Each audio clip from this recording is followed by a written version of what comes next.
أجمعين. أعوذ بالله من الشيطان الرجيم. يا أيها الذين آمنوا اتقوا الله حق تقاته ولا تموتن إلا وأنتم مسلمون. اللهم أنت ربي لا إله إلا أنت خلقتني وأنا عبدك وأنا على عهدك ووعدك ما استطعت. أعوذ بك من شر ما صنعت. أبوء لك بنعمتك علي وأبوء بذنبي فاغفر لي فإنه لا يغفر الذنوب إلا أنت. أصبحنا على فطرة الإسلام وعلى كلمة الإخلاص وعلى دين نبينا محمد صلى الله عليه وسلم وعلى ملة أبينا إبراهيم حنيفا مسلما وما كان من المشركين. أما بعد. اللهم إنا نسألك علما نافعا ورزقا طيبا وعملا متقبلا. اللهم علمنا ما ينفعنا وانفعنا بما علمتنا وزدنا علما وهدى وتوفيقا. آمين يا رب العالمين. Alhamdulillah, jamaah sekalian dimanapun Anda berada, yang sedang berada di rumah, yang sedang berada di kendaraan menuju tempat kerja, yang mungkin sebagian masih berada di tempat ibadah atau masjid, dan sebagian yang lain mungkin sambil mendengarkan, sambil bersantai bersama keluarga. Ada yang mungkin mendengarkan untuk pengantar tidur. Nah, ini bahaya ini. Jadi mendengarkan tausiah untuk apa? Pengantar tidur. Senin ya? Yang ibu-ibu kan tetap gak kerja. Dan kalau saya pengantar tidur saya adalah ceramah dari Abuya Mama Gufron. Dan beberapa kali, dan ini tidak bohong saya, ini Ramadan, eman-eman puasanya. Saya kalau mau tidur kadang-kadang agak susah tidur gitu, dipakai zikir juga nggak bisa tidur, maka saya buka channel YouTube Pondok Unik Nusantara. Kajian bersama Abuya Mama Gufron radhiyallahu anhu. Masya Allah, nyerep. Terus saya tidak ngomong dengan manusia lagi nanti. Akhirnya saya ngomong dengan daun, dengan pot bunga. Kalau semut masih lumayan ada nyawanya. Ini saya ngomongnya dengan benda mati. Kita bersyukur kepada Allah Subhanahu wa taala. Alhamdulillah kepada Allah. Karena subhanallah dan senantiasa seperti ini setiap tahunnya. Ramadan itu terasanya seakan-akan hanya hari pertama saja.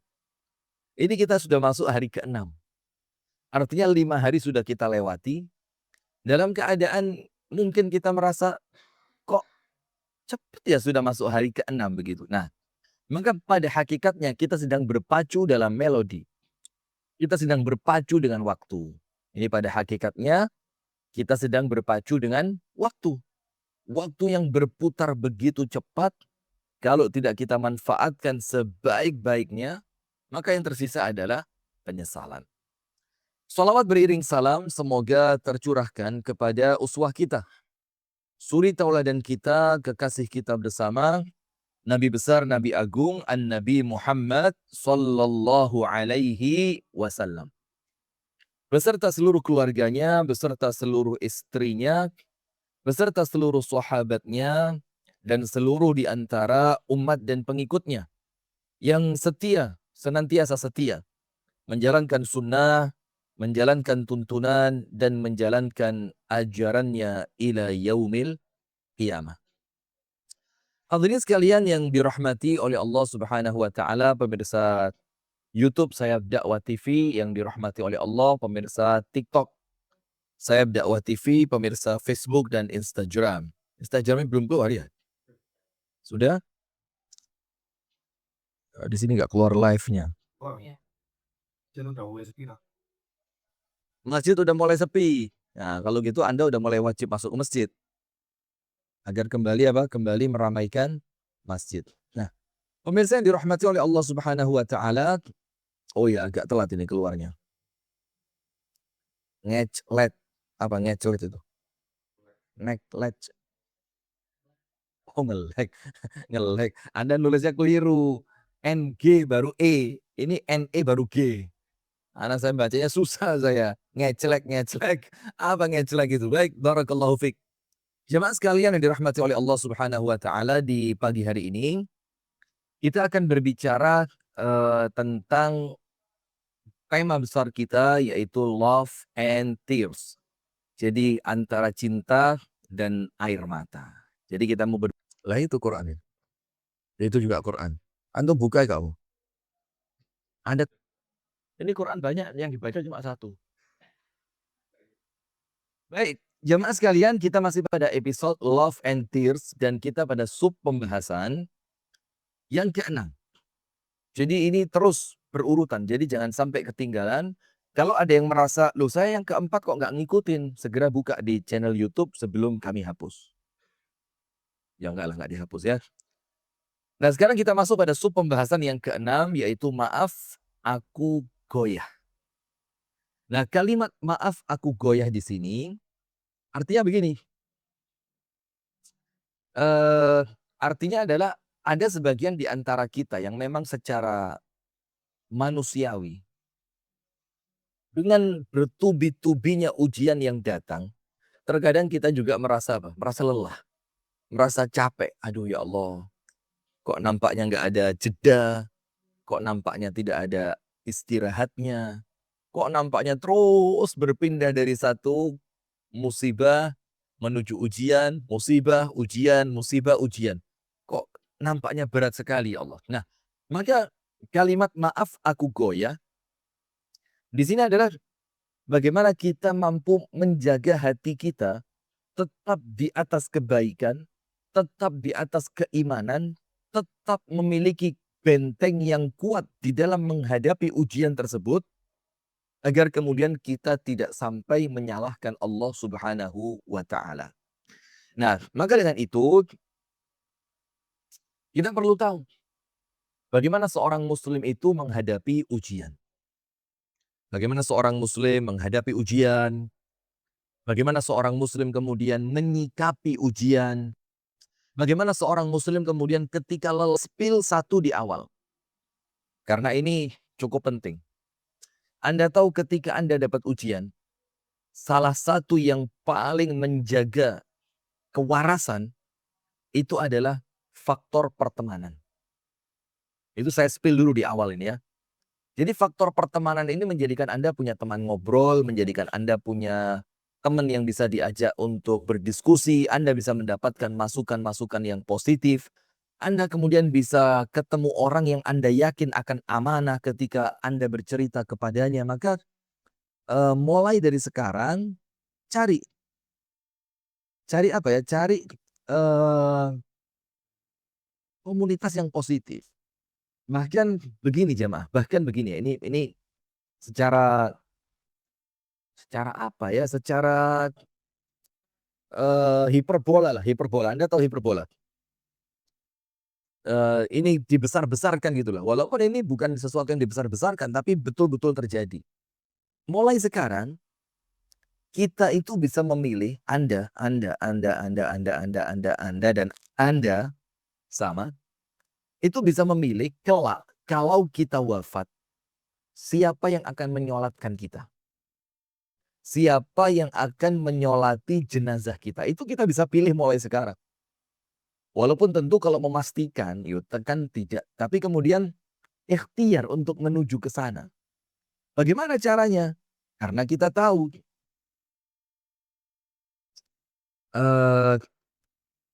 Karena kita tahu pentingnya kesolihan, kebaikan orang-orang yang mensolati jenazah kita. Itu penting sekali. Bahkan disebutkan di dalam salah satu hadis, apabila ada jenazah yang meninggal dunia dari kalangan orang-orang yang beriman, kemudian disolati jenazah tersebut oleh 40 ahli tauhid. Oleh berapa? 40 ahli tauhid. Apa yang terjadi? Rasulullah SAW mengatakan, maka mereka itu akan memberi syafaat kepada orang yang meninggal tersebut sampai kemudian doanya oleh Allah, dosa-dosanya oleh Allah diampuni. Nah, dosanya oleh Allah diampuni. Karena apa?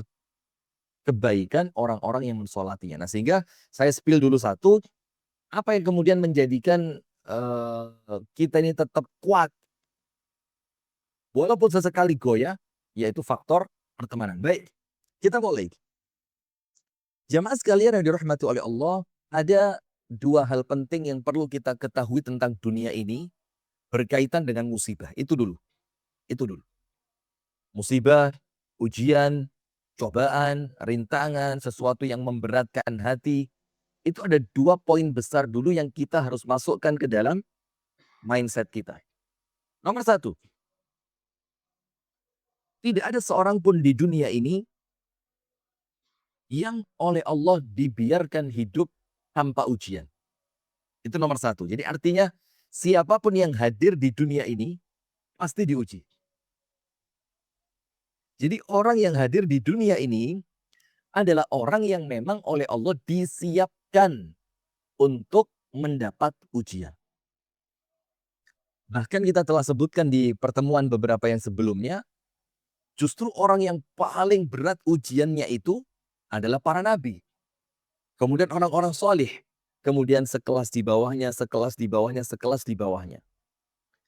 Sampai kemudian apabila kita berpikir dengan realistis, kalau ada manusia yang pantas untuk tidak diuji dengan dunia, maka tentu Nabi Muhammad manusia yang paling pantas.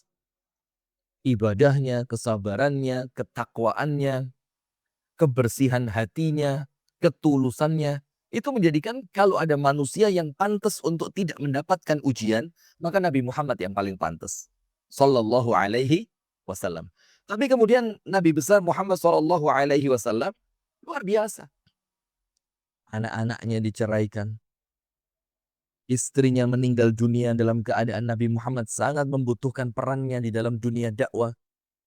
Aman yang selama ini menopang dakwahnya, tiba-tiba wafat bersamaan dengan wafatnya Ibunda Khadijah. Kemudian terusir dari tanah kelahirannya. Kemudian diboikot sahabat dan teman-temannya. Waduh, berat, berat, berat. Putra-putrinya juga diboikot luar biasa. Bisa dibayangkan bagaimana beratnya ujian itu. Kemudian mengenai alam kubur atau kematian, musibah terbesar. Ada salah seorang sahabat yang kemudian Rasulullah mengatakan, "Lau naja ahadun min dhammatil qadr la naja hadzal 'abdus salih." Wah, ini saya kalau baca hadis ini mesti ono merinding-merindingnya gitu. Sampai Rasulullah itu ketika mengantarkan salah seorang sahabatnya untuk dimakamkan, itu Rasul Shallallahu Alaihi Wasallam mengucapkan apa? Sekiranya ada seorang manusia yang bisa selamat dari himpitan alam kubur, kalau ada. Artinya di sini kalau ada orang yang memang punya peluang untuk selamat dari dihimpit oleh sempitnya alam kubur. Lana jahada al-abdu salih. Maka hamba yang soleh ini akan selamat duluan dibandingkan yang lain. Kalau ada orang yang bisa selamat dari kematian, dari alam kubur, maka orang ini yang paling pantas, kata Rasulullah. Siapa dia? Adalah seorang sahabat Nabi yang masuk Islam di usia 30 tahun dan wafat di usia 33 tahun. Bayangin, Islamnya cuma 3 tahun. Tapi ketika beliau radhiyallahu ta'ala anhu wafat, disebutkan di dalam hadis, ihtazza arsyur rahman. Subhanahu wa ta'ala itu bergetar. Wah, luar biasa. Namanya adalah salah seorang sahabat, Sa'ad bin Mu'adz radhiyallahu ta'ala anhu. Artinya, poin pertama ini masukkan dulu. Memang Anda sedang di dunia. Dan memang dunia ini sunnatullahnya adalah tempat ujian. Kaya ujian, miskin ujian, sehat ujian, sakit ujian, ujian lewat pasangan, lewat anak, lewat orang tua, lewat tetangga, lewat pekerjaan. Wih, ujian. Itu hakikat yang pertama yang berkaitan dengan tema kita, maaf aku goyah. Sehingga Anda sudah punya judul yang tepat tentang dunia ini. Dunia, tempat ujian. Kemudian yang kedua yang berkaitan dengan tema yang bisa kita masukkan ke dalam pikiran agar menjadi judul tentang dunia dan ujian. Yang kedua apa? Segala sesuatu di dunia ini tidaklah kekal. Segala sesuatu di dunia ini tidak kekal. Bahagia Anda sementara. Sedih Anda pun sementara. Kesehatan Anda sementara. Sakit pun sementara. Maka ada kalimat setiap masa ada orangnya dan setiap orang ada masanya. Karena apa? Wa tilkal ayyamu nudawiluha bainan nas. Dan hari-hari itu kami putar di antara manusia. Apa yang dimaksudkan di sini? Allah gilir semuanya. Nah, maka dengan itu tidak ada suatu apapun di dunia ini yang kemudian apa ya akan langgeng. Saya kasih satu cerita. Ada satu cerita hikmah yang luar biasa. TikTok masih mendengarkan saya? Masih ya, aman. Instagram bagaimana Instagram? Aman ya. TikTok terlalu dekat view-nya tak? Hah? Enggak juga? Oh iya. Anda agak mundur dikit dari layar HP Anda. Ya, saya khawatir Anda begini. Iya. Jauhin dikit, jauhin dikit. Jauhin dikit gini. Agak jauh dikit gini ya. Agak jauh dikit gini. Atau kalau perlu Anda lari 1 kilometer, HP-nya ditinggal di situ. Enggak. Bismillah, bismillah. Tapi terima kasih masukannya ya. Sudah begini, ada satu cerita hikmah ini. Ada seorang pengrajin perhiasan emas. Dia terkenal di daerahnya. Setiap perhiasan emas yang dia bikin, dia tidak bikin 2 kali. Jadi dia nggak bikin 2 kali. Jadi artinya betul-betul limited edition. Kalau sekarang ya seperti apa ya? Seperti butik gitu ya. Seperti apa? Butik. Sudah. Ada satu orang kaya yang kemudian pesan cincin. Pesan cincin. Lalu orang kaya itu ditanya, engkau mau model cincin yang seperti apa? Iya, astagfirullah, iya cincin nggak pakai, jam nggak pakai. Ya Allah. Tapi saya biasa ada cincin di sini. Kok pas nggak ada juga ya? Ini pengrajin cincin ini didatengin orang kaya. Dibilang apa sama orang kaya itu? Bikinkan untukku cincin yang spesial. Tapi yang spesial di sini bukan bentuknya. Tapi apa? Aku minta engkau menuliskan kalimat hikmah. Yang kalimat hikmah ini adalah kalimat hikmah yang terbaik yang merupakan ringkasan dari kehidupanmu. Oh, ini keren. Jadi dia ngomong sama tukang cincin itu, karena pengrajin cincin ini juga, dia bukan sekedar pengrajin cincin, tapi dia adalah ahli hikmah. Maka orang kaya itu bilang, aku bayar dengan harga berapapun yang kau minta. Aku bayar, berapapun yang kau minta. Cincinnya biasa aja. Tapi kemudian saya minta di balik cincin itu, engkau tuliskan kalimat hikmah terbaik yang engkau punya, dan itu merupakan rangkuman dari kehidupan di dunia ini. Sudah, kata tukang cincin, aman, saya buatkan untukmu. Saya buatkan. Subhanallah, apa yang terjadi? Ketika dibilang saya buatkan, maka setelah lewat sepekan, itu oleh orang kaya didatengin, mana cincinku? Dibilang belum selesai. Bukan masalah cincinnya, tapi kalimat hikmahnya. Subhanallah. Sampai sebulan, kemudian orang kaya itu datang lagi ke tukang cincin tadi. Mana cincinku? Dia bilang, belum selesai, belum ketemu kalimat hikmahnya. Sampai pada satu titik, cincin itu diberikan oleh pengrajin tersebut kepada orang kaya yang memesannya. Lalu orang kaya itu penasaran apa kalimat hikmah yang tertulis di cincin ini. Yang ini merupakan rangkuman kehidupan manusia di dunia. Ini rangkumannya. Dan kalimat hikmah ini pasti singkat betul. Karena dia terukir di balik cincin yang tentu tidak terlalu besar. Maka singkat tapi bermakna yang sangat-sangat dalam. Ternyata tulisan di balik cincin itu apa? Hadza sayazulu. Hadza sayazul. Itu tulisannya. Hadza sayazul. Ini pun akan berakhir. Kalimatnya hanya itu. Ini pun akan berakhir. Orang kaya ini kemudian merasa, ini kalimat hikmah model apa ini pun akan berakhir. Saya minta kalimat hikmah yang betul-betul keren. Maka tukang cincin itu mengatakan, kamu perhatikan saja, kamu perhatikan. Nanti seiring berjalannya waktu, engkau akan tahu bahwa kalimat ini adalah hikmah terbaik yang merupakan rangkuman kehidupan. Betul. Mulai berjalan waktu. Apa yang terjadi? Subhanallah. Anak dari orang kaya itu meninggal dunia. Wah, sedih betul dia. Sedih luar biasa dia. Setelah dia sedih, dia buka itu cincinnya. Hadza sayazul. Ini pun akan berakhir. Tenang dia. Oh iya. Kesedihan ini akan berakhir. Dan ternyata betul. Kesedihan itu hilang seiring berjalannya waktu.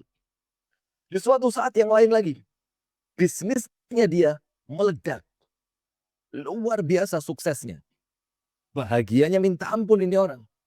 Kemudian, ketika dia sedang bahagia-bahagianya, apa yang terjadi? Dia baca tulisan di cincin tadi. Hadza sayazul. Ini pun akan berakhir. Dia mulai mengurangi kebahagiaannya karena dia tahu kebahagiaan ini tidaklah selamanya. Dan benar, seiring berjalannya waktu, kebahagiaan itu mulai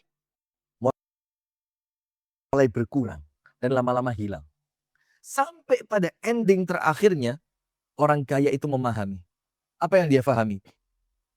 Dia mulai memahami, ternyata ini pun akan hadza sayazul. Nah, maka dua poin utama ini di awal sebagai pembuka. Ketika Anda itu mulai mengatakan, maaf aku goyah. Apa artinya? Ya memang kita ini manusia biasa jemaah. Nggak usah lah sok-sokan jadi kayak robot. Sok-sokan jadi kayak kayak siapa? Kayak nabi.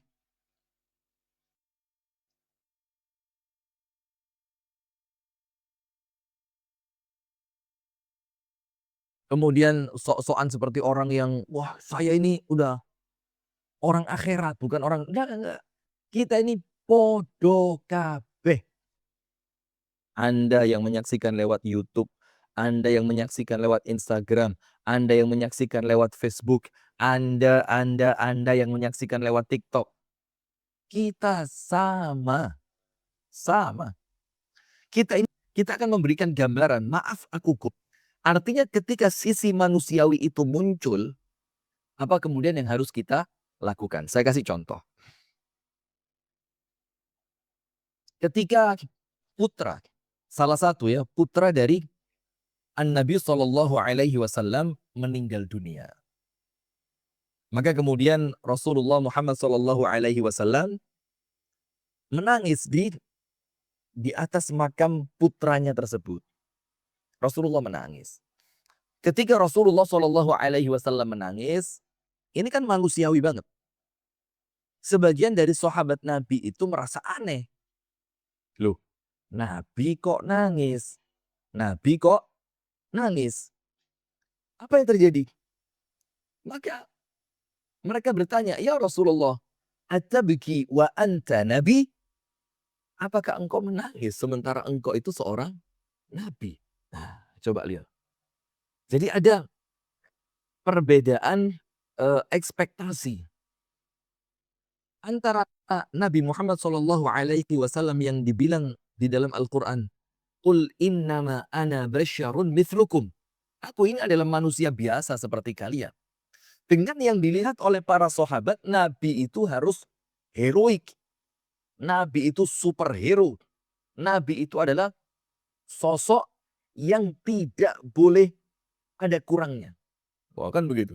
Subhanallah. Maka ditanya oleh sahabat Nabi, atabki wa anta nabi? Apakah engkau menangis sementara engkau adalah seorang nabi? Apakah engkau menangis padahal engkau ini seorang nabi? Maka jawabannya Rasulullah apa? Yang kurang lebih secara maknanya, menangis itu adalah rahmat Allah. Menangis ini adalah tanda bahwa aku atau di dalam hatiku tersimpan rahmat dari Allah Subhanahu wa taala, sehingga dengan rahmat itu aku merasakan kesedihan dengan wafatnya putraku ini. Nah, sekarang jamaah, kita mulai masuk, ada 3 step. Ada 3 step itu apa? Step itu kejang itu ya. Ada 3 tahapan. Langkah, ada 3 tahapan. Ada 3 langkah yang kemudian bisa menjadikan kita ketika muncul sisi manusiawi itu ketika kita sedang diuji, maka sisi manusiawi itu tidak menguasai dan tidak mengalahkan kewarasan serta keimanan kita. Nah, gini ya. Begini. Yang pertama, kalau kita berbicara mengenai ujian itu berat, maka tentu tidak ada ujian yang tidak berat. Dalam keadaan kita tahu, terkadang ujian itu datangnya tanpa kompromi. Gak pakai kompromi. Dia datang seketika, dia datang bahkan tanpa kita pernah memprediksi dia bakal hadir dalam kehidupan kita. Bahkan terkadang ujian itu muncul di waktu yang untuk kita. Bukan sekarang waktunya gitu loh. Kita menganggap, loh kok sekarang ini pas lagi ada ini, lagi ada itu, lagi repot ini, lagi repot itu. Kok ketambahan dengan ujian ini? Nah maka sekarang begini,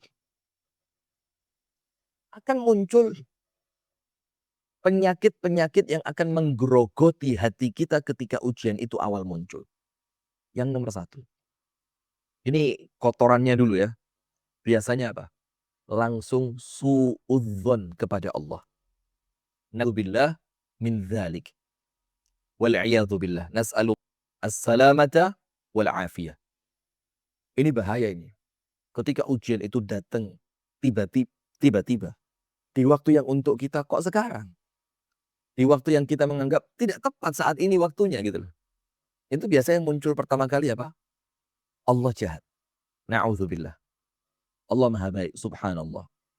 Maka dalam ayat Al-Quran dikatakan, فَأَمَّا الْإِنسَانُ إِذَا مَا ابْتَلَاهُ رَبُّهُ فَأَكْرَمَهُ وَنَعَّمَهُ فَيَقُولُ رَبِّي أَكْرَمَنِ. Adapun manusia. إِذَا مَا ابْتَلَاهُ رَبُّهُ. Ketika dia sedang diuji oleh Tuhannya. Apa itu ujiannya? Fa'akramahu, Allah memuliakannya. Wa na'amahu, Allah berikan kenikmatan-kenikmatan kepadanya. Maka dia mengatakan, Rabbi akraman. Rabbi akraman. Allah memuliakanku. Tidak berhenti sampai situ. Ketika muncul ujian yang lain, wa amma idza mabtalahu faqadara alaihi rizqahu fayaqulu rabbi ahanan. Adapun apabila dia diuji, apa ujiannya? Allah menyempitkan rezekinya. Maka dia mengatakan, Rabbi ahanan. Allah sedang menghinakan diriku. Allah enggak begitu kata Allah. Tidak begitu. Mulia dan hina itu patokannya bukan dunia. Nah, maka ada orang-orang yang kemudian ketika muncul masalah seperti itu, sisi manusiawinya keluar, kemudian dia suudzon kepada Allah. Jangan, nomor 1. Nomor 2, kotoran yang biasanya muncul sebelum kita nanti ngomong 3 obatnya. Kotoran yang muncul yang kedua adalah merasa kecewa dengan Allah. Ayo, pernah apa enggak? Merasa kecewa dengan Allah. Ya Rabbi, tahajud gak pernah putus. Puasa Senin Kemis istiqomah. Baca Al-Quran rutin. Sedekah. Silaturahim. Berbakti kepada orang tua. Tidak pernah melakukan kemaksiatan-kemaksiatan besar. Tapi kenapa tiba-tiba muncul ujian seberat ini ya Allah? Kecewa. Dia merasa kecewa dengan Allah Subhanahu wa taala. Dia merasa seakan-akan ibadahnya selama ini tidak ada artinya di dalam pandangan Allah taala. Ini penyakit. Siapa yang bisikin? Setan, ditiup sama setan. Supaya kita itu masuk rasa kecewa loh. Terus apa manfaat dari ibadahku selama ini? Jangan gitu dong Ustadz, saya kesindir. Yo sama, ini kan buat kita bareng-bareng ya. Ini buat kita bareng-bareng. Jadi saya tidak sedang nyeramain Anda yang di YouTube, Instagram, Facebook, TikTok. Tapi kita sedang berbicara tentang keadaan kita. Kita mau bangkit bareng-bareng. Kita mau baik bareng-bareng. Kita mau sempurna bareng-bareng. Dan endingnya kita pengen masuk surga bareng-bareng juga. Nah, ada orang yang kecewa. Dia kecewa dengan ketetapan Allah Subhanahu wa taala dalam artian dia murka. Dia menganggap ibadahnya tidak ada artinya. Kemudian yang ketiga, muncul penyakit hati yang lain. Apa itu? Putus asa. Ah, udahlah. Kalau memang saya sudah sebaik ini, saya sudah setaat ini, saya sudah senurut ini dengan Allah. Sampai mengucapkan, sabar tanpa tepi, taat tanpa tapi. Sabar saya ini ya Allah, tidak ada tepinya ya Allah. Dan saya taat kepadamu ya Allah, tidak pakai tapi. Akan tetapi mengapa ujian ini datang? Kemudian dia dibikin apa? Putus asa. Sampai pada akhirnya dia meninggalkan ibadahnya. Dia meninggalkan kebaikannya karena dia merasa, loh toh saya baik oleh Allah dibalas seperti ini. Dan yang terakhir, yang paling parah, ketika ujian itu muncul, maaf aku goyah. Itu sampai ada orang-orang yang bunuh diri. Na'udzubillah min syarri dzalik. Sampai ada seorang sahabat. Sampai banyak dari kalangan, bukan banyak, ada satu cerita di kalangan sahabat Nabi yang dia itu bersiap untuk ikut perang bersama Rasulullah Shallallahu Alaihi Wasallam. Dia siap-siap mau ikut perang.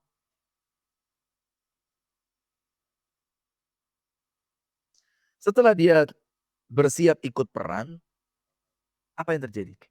Rasulullah mengatakan, saya lagi di fase ini Ustadz, tapi saya terus berusaha husnudzon, tetap ibadah, malah lebih meningkatkan ibadah. Keren. Ya begitu. Harusnya begitu. Kita saling menguatkan. Sudah? Rasulullah mengatakan kepada salah seorang sahabat yang bersiap untuk perang ini bersama Rasulullah. Rasul mengatakan, huwa min ahlinna. Orang ini adalah penghuni neraka. Iya, diangkat Ustaz. Diangkat. Tutup. Orang ini adalah penghuni neraka. Sahabat yang lain merasa kecewa. Bukan kecewa ya. Sahabat yang lain merasa penasaran. Penasaran banget dia. Setelah dia penasaran, apa yang dia lakukan? Kok bisa? Dia berangkat jihad. Dia adalah sahabat Nabi. Kok Nabi mengatakan orang ini penghuni neraka? Akhirnya diikuti. Diikuti sama dia. Karena dia penasaran. Masa kemudian ada orang, apa artinya, berangkat jihad, yang diharapkan adalah surga, yang diharapkan adalah ridho dari Allah. Kok bisa Rasulullah mengatakan orang ini adalah penghuni neraka? Diikuti sama dia, diikuti. Setelah diikuti, pemirsa yang dirahmati oleh Allah, apa yang terjadi? Dia masuk dalam peperangan, dia perang. Sampai dia tertusuk dengan lemparan tombak musuh. Dilempar dari jauh. Masuk pas mengenai bagian jantungnya. Tapi ternyata ujung tombak itu tidak terlalu masuk. Sehingga menjadikan jantungnya dia tidak langsung pecah dengan itu. Sehingga kematian itu terasa berat untuknya. Ini sahabat semakin penasaran. Loh, dia ditembak oleh musuh dengan tombaknya. Kok Rasul mengatakan dia penghuni surga? Apa yang terjadi? Penghuni neraka. Rasul bilang dia penghuni neraka. Ternyata di detik-detik terakhir kehidupannya, Anda cek hadis yang sahih ini, itu sahabat menusukkan tombak tersebut yang tidak terlalu masuk ke dalam jantungnya, itu ditusukkan dengan keras dan diputar olehnya. Masuk dan diputar. Dan akhirnya dia wafat, bukan karena tombaknya musuh, tapi dia wafat dalam keadaan bunuh diri. Na'udzubillah min dzalik. Maka kemudian sahabat Nabi radhiyallahu taala anhu wa ardahu yang mengikuti mengatakan apa? Shadaqa Rasulullah sallallahu alaihi wasallam. Rasulullah sallallahu alaihi wasallam benar dengan ucapannya. Nah, itu beberapa penyakitnya. Suudzon, kecewa karena anggapannya ibadah kok nggak ada manfaatnya, putus asa, akhirnya dia meninggalkan ibadahnya, bahkan sampai bunuh diri. Nah, sekarang jamaah, apa obatnya ketika maaf aku goyah? Apa obatnya? Kok dibilang maaf aku goyah? Ternyata subhanallah, goyahnya hati ketika mendapatkan ujian dari Allah, itu perlu menjadi renungan kita. Perlu menjadi apa? Renungan kita. Apa itu? Ada satu hadis di mana ada seorang perempuan menangis di atas makam anaknya yang baru saja wafat. Nangis ibu di atas makam anaknya. Nangis. Sedih banget ditinggal wafat oleh anaknya.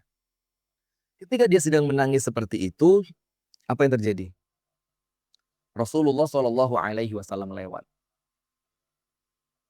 Ketika Rasul Shallallahu Alaihi Wasallam lewat, Rasulullah melihat perempuan ini menangis dan Rasul menganggap ini harus diluruskan. Maka oleh Rasulullah diingatkan, ya ummah,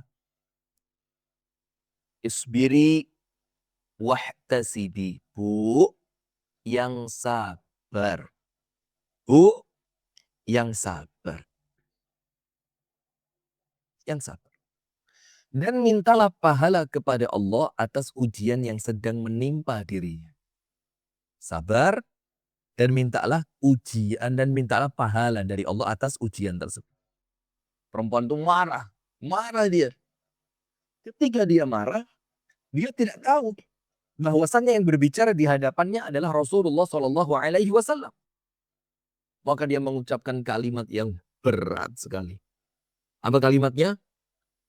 Tunggu sesaat lagi. Nah, ini ada iklannya ini. Tunggu sesaat lagi. Kami mau promosikan program Ramadan kami bersama Yayasan Sayap Dakwah Organizer. Tadi malam menjelang tidur jamaah. Menjelang tidur. Masya Allah. Saya berbesmili. Berbesmili itu apa? Berbesmili itu artinya apa ya? Nangis. Tidak terasa air mata itu tiba-tiba nangis keluar. Karena apa? Saya melihat program yang Anda buat, yang teman-teman semua berkontribusi di dalamnya, yaitu memberikan buka puasa kepada saudara-saudara kita di Aceh, itu dibagikan oleh tim kami yang ada di Medan. Dan subhanallah, ini gimana caranya biar mereka lihat videonya ini. Nanti kita upload ini di Instagram, TikTok, lihat. Itu, lihat, antum lihat ini. Dibagikan kepada orang-orang yang betul-betul rumahnya hancur. Gimana? Enggak kelihatan? Ya apa? Kelihatan sudah? Ah. Kepada ibu-ibu tua yang kemudian mereka tidak tahu harus makan apa. Coba lihat ini. Ini kita bagikan ini. Masya Allah. Sampai kemudian saya melihat, ya Allah, alangkah beruntungnya orang-orang yang ikut di dalam program ini. Mereka hanya cukup dengan mengeluarkan uangnya. Dan ternyata dari uang itu menjadi manfaat yang besar. Untuk siapa? Untuk saudara-saudara kita yang sedang terkena musibah di Aceh. Nah maka untuk program berbuka puasa di Aceh, ini hanya tersisa kurang cuma 3 hari saja. 3 hari. Jadi sisa tanggal 27 Ramadan, 28 Ramadan, 29 Ramadan. Antum tunjukin di TikTok ya. Coba lihat yang menyaksikan via TikTok, lihat. Masya Allah. Ini saya tunjukkan yang menyaksikan via YouTube. Ini lihat dulu YouTube. Biar sama-sama kita lihat karena ini kajian nggak harus terlalu formal lah. Oh. Coba lihat. Antum bisa tampilkan ya? Iya. Ini untuk YouTube ditampilkan. Coba tapi agak nge-lag orang ya. Karena aku tampilkan ya. Pasti persawit-sawitan. Gratis paket berbuka Sama Mas Arif akan ditampilkan. Masya Allah. Ngelihatnya itu merebesmi di jemaah. Nah, itu antum lihat dulu. Di samping layar antum itu. Ini ada waktu sekitar 2 menit. Kita jeda sebentar. Ini pemirsa cek. Lihat. Bagaimana betul-betul kita serahkan bantuan yang Anda berikan. Yang Anda berkontribusi di dalamnya. Ke tempat-tempat yang kita nggak bisa bayangkan tempat-tempat itu didatangi oleh tim kami. Subhanallah. Alhamdulillah bersama tim. Ini rumahnya Anda lihat sudah hancur lebur. Inilah kondisi di desa Batangan. Dalam keadaan mereka berpuasa, mereka tidak tahu kita puasanya tidak apa. Dan kita konsumsi, mereka sahurnya apa aja mah. Lihat itu di layar itu. Tuh. Ya kita aja yang ngelihat aja sedih. Apalagi mereka yang di sana, subhanallah. Tuh lihat anak kecil itu. Ini udah lihat. Ini salah seorang tim kami di jalan menyusuri lumpur bekas, banjir untuk memberikan ke warga yang rumahnya sudah sampai dia bilang apa? Tak ada lagi rumah saya Pak. Waduh ya Allah. Kalimat tak ada lagi rumah saya Pak itu. Dalam keadaan saya sedang di atas kasur menjelang tidur. Ya Rabbi. Lihat. Ini ibu yang satu ini yang mengatakan tak ada lagi rumah saya Pak. Ini kan ada yang dekat kami. Nah, program ini jemaah kita jalankan selama bulan Ramadan. Kita jalankan selama bulan Ramadan. Kita akan membersamai mereka 30 hari full. Kita bersamai mereka.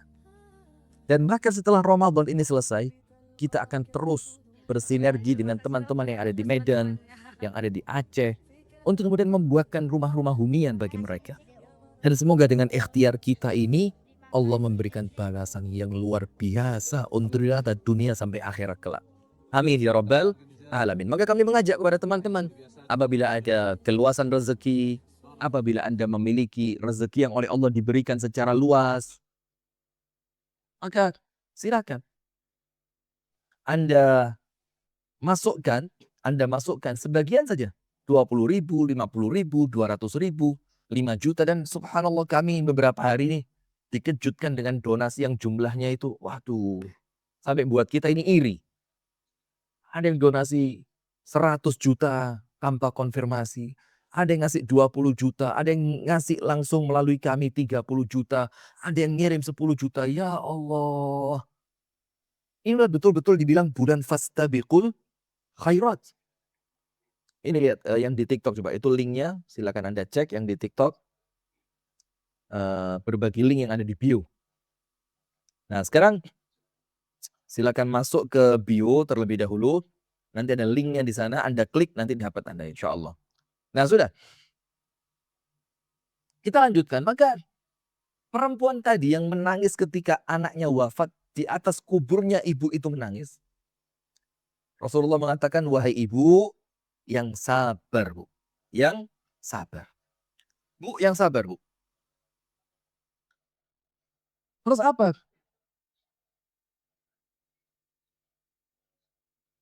Ketika sabar tadi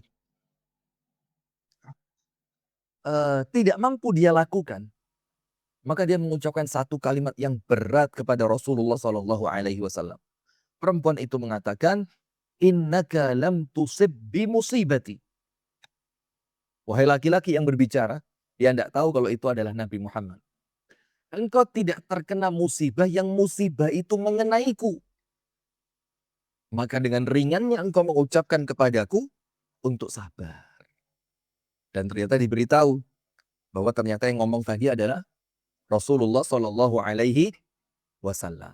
Maka perempuan itu berlari mengejar Rasulullah Shallallahu Alaihi Wasallam. Setelah bertemu, apa yang terjadi? Dia mengatakan, ya Rasulullah, al-ana asbir. Ya Rasul, sekarang aku sabar. Maka Rasulullah mengatakan apa? Tidak. Kamu tidak sabar. Karena apa? Innamas sabru 'inda shadmatil ula. Kesabaran itu muncul dan kesabaran itu dianggap sukses 'inda shadmatil ula. Di saat pukulan yang pertama. Di saat pukulan yang pertama. Nah, kemudian pemirsa yang dirahmati oleh Allah Subhanahu wa taala, sekarang apa Ustadz caranya untuk kita bisa terselamatkan dari sisi manusiawi itu? Bagaimana caranya? Maaf aku goyah. Apa caranya biar tidak goyah seterusnya? Maka ada 3 step, 3 tahapan. Tahapan yang pertama. Kalaulah memang Anda tidak kuat dengan ujian yang begitu berat, minimal tahapan yang pertama, diam. Diam. Maka Rasulullah sallallahu alaihi wa ala alihi wa sahbihi wasallam bersabda, "Man kana yu'minu billahi wal yaumil akhir, falyaqul khairan aw liyasmut." Barang siapa di antara kalian beriman kepada Allah dan beriman dengan datangnya hari akhir, maka hendaknya dia berbicara yang baik. Kalau tidak mampu, lebih bagus diam saja. Termasuk ketika terjadi musibah. Apabila kemudian kita merasa tidak mampu menghadapi musibah ini dengan kalimat-kalimat yang baik, seperti kalimat innalillah, seperti kalimat la ilaha illallah, seperti kalimat subhanallah, subhanaka la ilmal apa, la ilaha illa anta subhanaka inni kuntu minadh dhalimin. Ketika Anda tidak mampu mengucapkan kalimat-kalimat itu dan Anda khawatir terucap kalimat yang dibenci oleh Allah, bagaimana caranya? Pertama, diam. Diam. Andil. Nah, beberapa saat. Diam dulu beberapa saat. Yang insya Allah dengan diamnya Anda itu, Anda akan terselamatkan dari murkanya Allah. Karena apa? Karena ternyata, bagaimana ya? Karena ternyata ketika Anda diuji, Anda tidak ridho dengan Anda mengucapkan kalimat-kalimat yang buruk. Nah, itu dulu yang pertama. Diam dulu, diam, diam, diam, diam, diam, diam. Tahan diri. Nangis, silakan nangis, silakan nangis. Keluarkan air mata Anda sebanyak-banyaknya. Tapi lisan ditahan. Jangan sampai mengatakan Allah jahat, Allah tidak adil, Allah benci kepadaku. Hati-hati. Karena apa? Ana inda dhanni abdi bi, kata Allah Ta'ala. Di dalam hadis qudsi, aku, kata Allah Ta'ala, senantiasa sesuai dengan prasangka hambaku. Nah, setelah kita diam beberapa saat ini, apa berikutnya? Poin kedua, paksa lisan Anda untuk berzikir. Sampai kalimat zikir itu rasanya masuk ke dalam hati. Paksa hati Anda untuk berzikir. Karena apa? Walladzina amanu wa tatma'innu qulubuhum bidzikrillah. Ala bidzikrillahi tatma'innul qulub. Orang-orang yang beriman itu adalah mereka yang hatinya jinak dengan zikir. Hatinya lembut dengan zikir. Hatinya tenang dengan zikir. Sampai dikatakan oleh Allah dalam ayat tersebut, ala bidzikrillahi tatma'innul qulub. Ketahuilah, memang dengan berzikir kepada Allah, maka hatimu akan merasa tenang. Maka hati akan merasa tenang. Lebih hebat dari zikir. Lebih hebat dari zikir. Apa itu? Allah Ta'ala berfirman, wasta'inu bis-sabri was-salah. Wasta'inu bis-sabri was-salah. Wasta'inu bis-sabri was-salah. Mintalah pertolongan kepada Allah dengan sabar dan salat. Nabi Muhammad sallallahu alaihi wasallam kana idza hazabahu amrun fazi'a ila shalah Nabi Muhammad itu Sallallahu Alaihi Wasallam ketika dikejutkan dengan satu masalah besar, apa yang Nabi Muhammad lakukan? Fazi'a ila shalah. Nabi Muhammad langsung mendirikan sholat. Dan yang terakhir pemirsa, yang ketiga sebelum kita masuk pada poin yang terakhir, saya ingatkan lagi kepada jamaah sekalian. Selain program Aceh, kami bersama teman-teman di Yayasan Sayap Dakwah Organizer memiliki 7 program unggulan Ramadan. Dengan Anda bersedekah mulai dari Rp10.000. Dari 10.000 yang Anda donasikan, Anda sedekahkan, Anda bisa turut andil dalam 7 kebaikan program yang kami laksanakan di bulan Ramadan.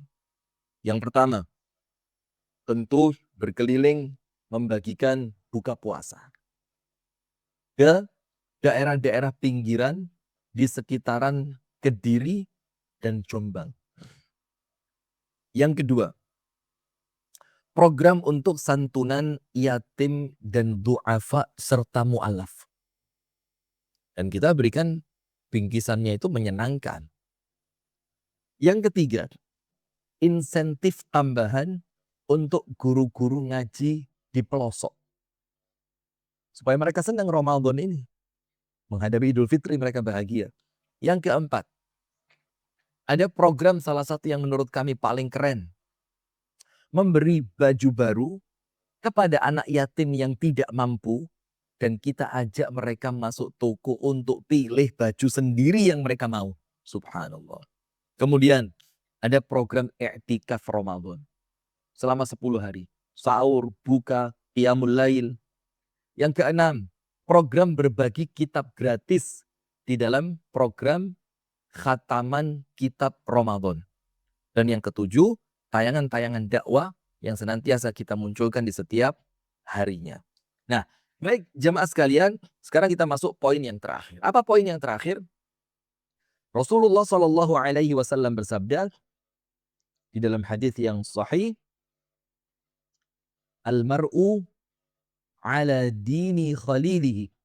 Seorang manusia itu agamanya itu tergantung siapa temannya. Jadi seorang manusia itu kebaikan agamanya tergantung dia berteman dengan siapa. Kemudian Rasulullah mengingatkan kita, "Falyanzur ahadukum man yukhalil." Maka hendaknya kalian memperhatikan siapa yang kalian jadikan teman akrab. Penting ini. Sampai sekelas Nabi Muhammad SAW saja, Allah dekatkan dengan orang-orang terbaik. Supaya apa? Kuat di dalam menghadapi beratnya dakwah ini. Maka sekarang tidak ada ceritanya dakwah sendiri-sendiri, itu tidak zaman. Kerjasama, kolaborasi, saling mengisi, saling berbicara, saling bermusyawarah, gerak bareng. Tidak ada sekarang itu mengangkat namanya masing-masing. Hati-hati, niatan ini dicatat oleh Allah. Kan begitu. Nah sudah, maka sampai Nabi besar Muhammad SAW saja, itu Allah dekatkan dengan siapa? Sayyiduna Abu Bakar, Sayyiduna Umar, Sayyiduna Uthman, Sayyiduna Ali ibn Abi Talib. Bahkan dalam Al-Quran dikatakan, wasbir nafsaka ma'alladhina yad'una rabbahum bilghadati wal'ashiyyi yuriduna wajha. Wala ta'du 'aynaka 'anhum turidu zinatal hayatid dunya. Dan bersabarlah engkau, wahai Muhammad, untuk terus bersama siapa? Bersama orang-orang yang berzikir kepada Allah di waktu pagi dan di waktu petang. Yuriduna wajhah, karena mereka menginginkan wajah Allah Subhanahu wa taala. Dan janganlah engkau palingkan wajahmu dari mereka karena engkau menginginkan sedikit dari perhiasan dunia. Nah, dari sini artinya ketika maaf aku mulai goyah, di sana Anda punya teman yang bisa menguatkan Anda. Baik, jamaah sekalian, barakallahu fikum. Itu yang dapat kami sampaikan di kajian pagi hari ini. Mohon maaf ya, pagi hari ini agak siang selesainya. sampai jam 6.20 biasa paling telat kita selesai di pukul berapa di pukul 6:10 itu paling telat sudah. Tapi karena memang mulainya juga telat kalau kami di Kasembon karena di tempat kami sini subuhnya itu azannya agak qomatnya agak panjang. Jadi turun dari masjid itu agak siang sudah. Baik begitu jemaah sekalian, insyaallah untuk besok kita akan kembali pada serial Love and Tears dengan subtema dengan pembahasan menjaga dua sayap. Apa itu? Maksudnya kita mau menjaga dua sayap ini, ikuti besok di channel YouTube Sayap Dakwah TV, Instagram Rifki Ja'far Talib Official, di TikTok Rifki Ja'far Talib, dan Facebook Rifki Ja'far Talib. Barakallahu fikum. Jangan lupa terus manfaatkan Ramadan sebaik-baiknya. Tetap semangat ibadah, tetap istiqomah, tetap memohon dan berdoa kepada Allah. Dan jangan lupa, Ramadan identik dengan bulan kedermawanan. Jazakumullahu khairan, subhanakallahumma wa bihamdika, ashhadu an la ilaha illa anta, astaghfiruka wa atubu ilaik. Assalamualaikum warahmatullahi wabarakatuh.